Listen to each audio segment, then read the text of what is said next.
I was watching TV the other night and this commercial comes on and it shows Scrooge standing in the door with the Ghost of Christmas Present, I guess, the big festive one. And they're looking at this family having their Christmas, and this little boy, this little child looks up and says, "Connect us, everyone." So it's like for one of those, cable companies, right? And I think, oh, come on. What a desecration of Dickens and the Christmas Carol. And I start getting all righteous. And because, of course, as you know, I think most of you do know, that it's God bless us everyone. It's Tiny Tim.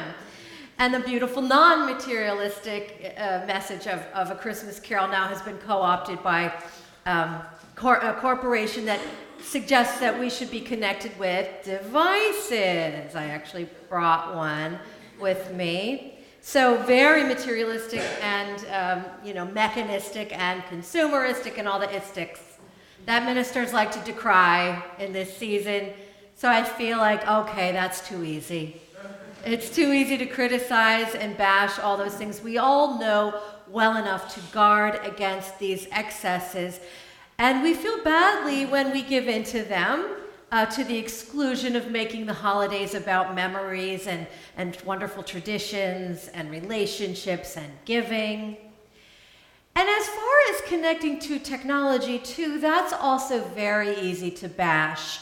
And I don't want to, because I am extremely grateful to technology and to the devices that I carry around that allow me to connect with the world.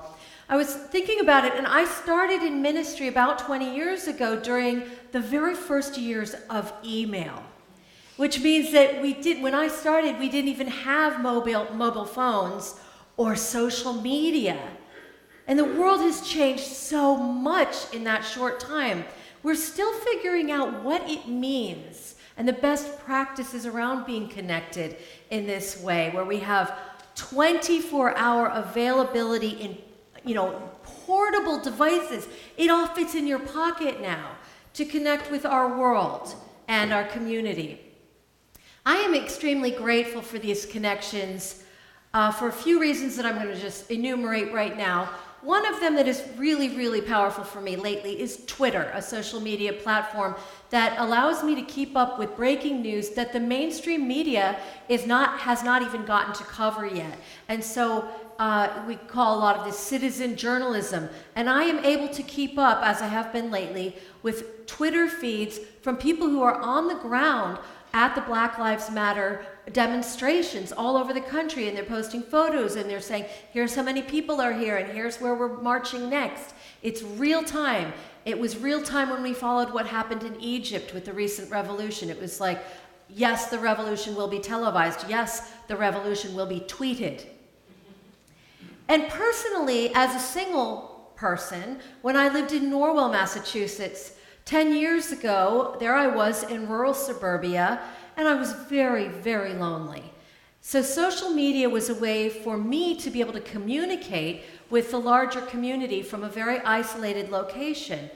And that really helped me with seasonal depression and terrible loneliness that I felt at times of the year. And again, so Facebook came out and was also a way to connect. And Facebook has been a wonderful way for colleagues to connect with each other. We're all, we check in with each other on what are you preaching on, what are you saying, what prayer can I use, do you have a reading? I started blogging 10 years ago at the end of this month, and on December 30th, I'll be having an online marathon, 10 years of Peace Bang, where I'll have guests and call-ins, and so it's been a wonderful phenomenon in my life that has led to many real relationships. I want to let you know, in terms of connectivity, we are rewiring our building. This very moment, really, Elizabeth has been working extremely hard with technicians so that we can have faster Wi-Fi connection. We'll be able to use technology better for our programming and to share everything, including worship. So these things are really positive, even as they, of course, have been stressful, as we've figured out how to stay connected through technology in ways that don't destroy community and that don't destroy relationships. The gray area, the psychic and moral burden that has come along with all this technological connection, comes with not just worrying about those relationships. How many of you have unfriended friends lately on Facebook over disagreements, right? But we have now what I would call the unbearable connectedness of everything. I think we have a new awareness of this.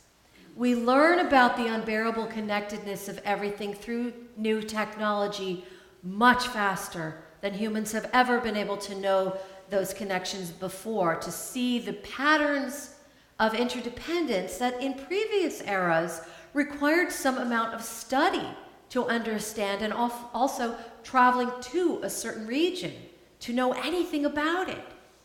The unbearable connectedness of everything. Now we know, oh my gosh, greenhouse gases raise the temperature of the ocean, and then there's a hurricane that blows away a city. We can quickly transmit this knowledge to millions of people. We know now little pockets of our society that were easy to not know about are suddenly impossible to ignore because we get the information about what's happening there. We see connections. We say, oh my God, the growing income inequality in the US that is squeezing the middle class, is crushing the working class and the poor. This leads to crime. It leads to hopelessness. It leads to more drug abuse. It leads to this. It leads to the prison industrial complex. We see now our criminal justice system and prison system are intertwined, and they disproportionately target African American men. Oh my God, all these connections. I find some shirts on sale at Old Navy. Oh, yay. A $5 shirt. Oh, no. It's connected to slave labor conditions in China. My mascara was tested on beagles in laboratories. Oh, no. So in order to avoid being connected to that horrible practice, I have a little app on my phone called Cruelty Cutter. And I could go, okay, is this, cruelty-free? Speaking of cruelty, you want to stay connected to the U.S. government? 525-page executive summary of the Senate Committee's report on CIA's use of torture. What fun that has been to learn about. Horrible. The unbearable connectedness. Perhaps this led to war. Did it connect to actionable intelligence? My God, I don't know. It's all too connected. Unbearably so. Please, God, make it stop. All this connectedness can easily overwhelm and paralyze us. It is connection on a horizontal dimension, which is vast and can suck you in so that time and boundaries disappear. Do you ever sit in front of the computer and you look up like 6 hours later and you go, I just fell into a rabbit hole of time. I don't know how. I've been all over the world, all over the planet, looking at how everything's connected, and I look up and it's like, where am I?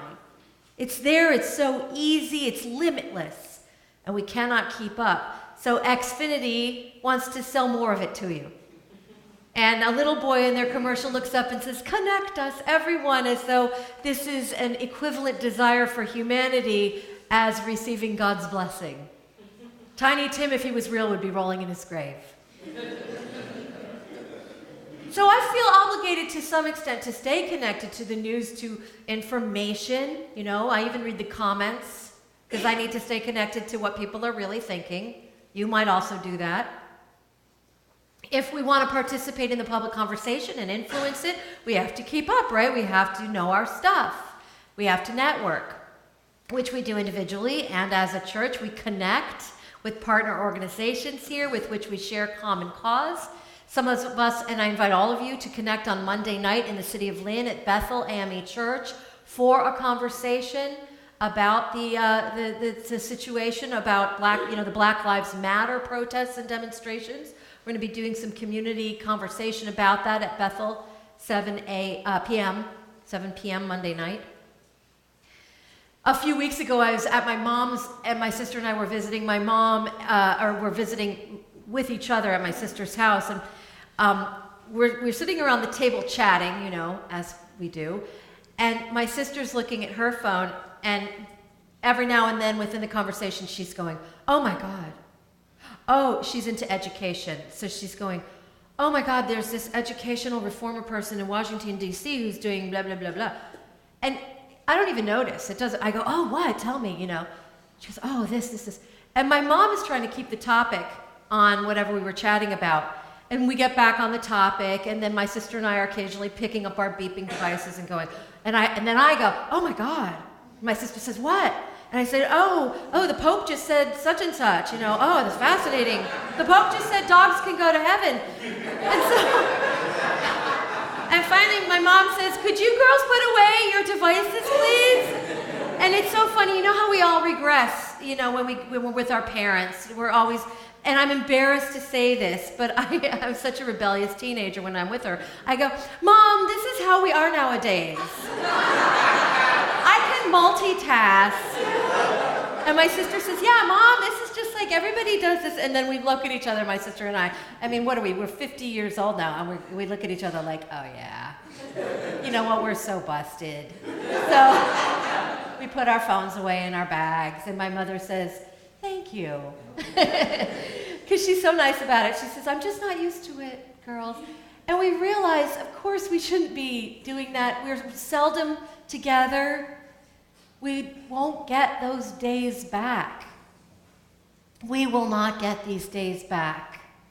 We will not get these times back, these moments to connect, not just on that horizontal dimension of information and opinion, but the vertical dimension, that God connection of love and real intimacy and the possibility of transcendence. That's the connection, you know, that fills and that nurtures and that makes all those other connections possible to hear about, receive, and know about with some grace and wisdom and not losing hope and not losing heart. That vertical connection between the highest and the deepest that helps us to make those other connections manageable. This is the season to reflect on the connection between heaven and earth, what I referred to last weekend as the inbreaking of the holy. In the ancient stories like the one of Mary and the angel Gabriel, the inbreaking of the holy happens through some dramatic supernatural means. A burning bush speaks. An angel comes crashing into the house or appears in the sky to trembling shepherds. But for us, in this day and age, the holy arrives in subtler ways. And if we are overly connected to technology and information, that horizontal vastness of fact, we cannot be attentive to those sacred connections that happen on the vertical axis of heaven and earth, that highest and deepest within us connecting to the highest and deepest within another or a situation. So part of what we do in religious community is to cultivate practices that help orient us to the connections that are not merely cause and effect, this thing leads to that outcome, but are more mystical.